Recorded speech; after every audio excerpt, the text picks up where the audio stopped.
Africa and Nigeria at large is so rich with special traditional meals, one of which is Ekpang Nkukwo, belonging to the Efik and Ibibio in the eastern part of Nigeria, and shockingly having close ties with Cameroon, but they call theirs Ekpang. Your quest for wanting to know how this is prepared is why you are here, right? I promise not to disappoint, so come along. Let me introduce you to the ingredients. Goat meat. This is actually optional. Kpomo, also known as cow skin, onions, Scotch bonnet pepper, stock cubes, salt, unshelled periwinkle, Aiden fruit, also known as uyayak, crayfish, palm oil.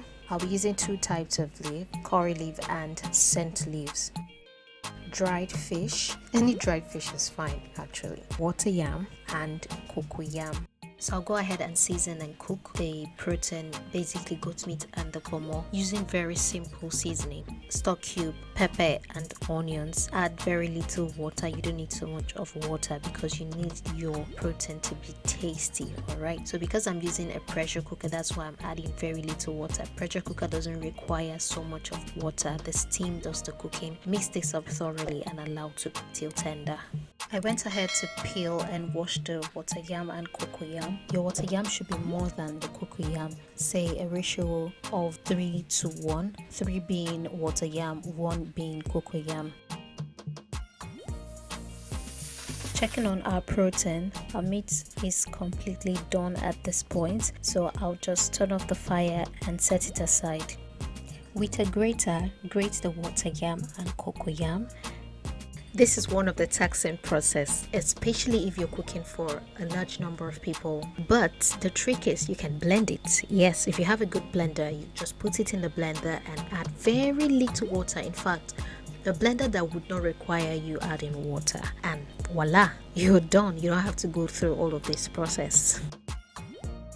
Add your grated cocoyam with the grated water yam and then mix it thoroughly with your hand, just as you're seeing me do, and then add a little salt for taste. Continue to mix until you're sure that everything is properly combined. So let me speak extensively on the kind of water yam you use. Just as we have new yam and old yam, we also have new water yam and old water yam. You would notice that the consistency of the water yam when grated is different. It is more liquidy when it is new water yam and it is thicker when it's old water yam. Okay, that is what determines if you get to catch some balls to result in Ekpang Nkukwo or not. But not to worry, that is not a problem at all, depending on what you like. The season when I prepared this food, it was hard to find old water yam, and so I had to use what I had. Preferably just buy and keep. The longer it stays, the more it retains water.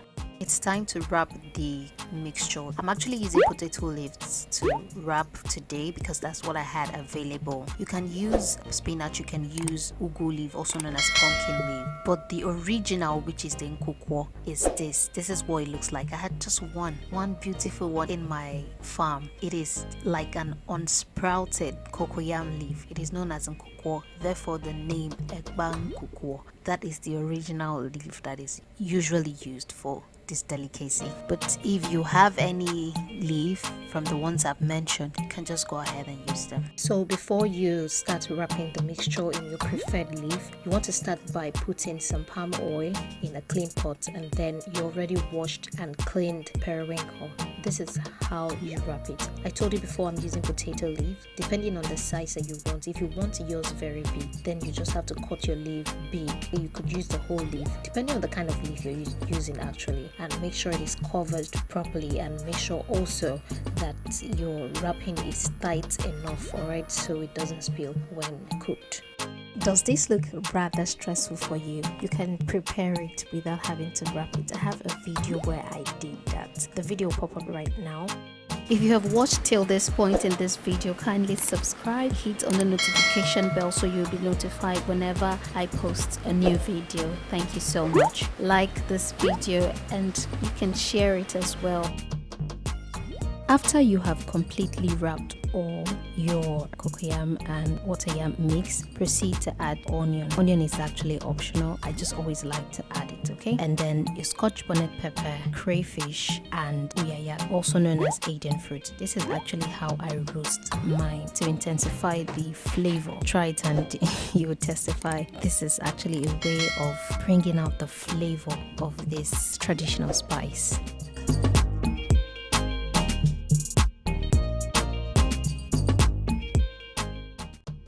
Go ahead and add your salt to taste, and then add your fish. I had deboned my dried fish already. Any kind of dried fish you use is fine, and then you should use hot boiling water. The reason why I'm using hot boiling water is so that it would not scatter, okay? It will just cook it up already. So I just went ahead and added enough water to cover your wraps. Add my stock. Remember the stock I got from the meat? Don't let your meat dry up completely, so you can use the stock. It would add flavor to what you're preparing, okay?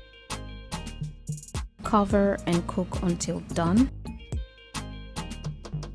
So I went ahead to cut my meat and kpomo into small sizes. You know that feeling when you take a spoon and it's accompanied with small meat? That's the reason why I went ahead to cut it. Remember I explained on how the new one looks like. So if it's the new one, you don't have to stir rigorously because it's going to scatter. So you just have to take your time when stirring it. How you know it's done is when your oil has surfaced. Not only that, the color of the wraps will change. All right, then you know it's done. You can then proceed to add your scent leaf and your curry leaf. You can do just scent leaf. I just like to add the two because it takes it a step higher. Take your time and stir it in completely so everything combines, and then your Ekpang Nkukwo is done, completely done. Thank you so much for watching this video. I hope you learned one or two things. Drop a comment if you tried it and it turned out so great. Thank you so much. Till I see you in my next video. Bye for now.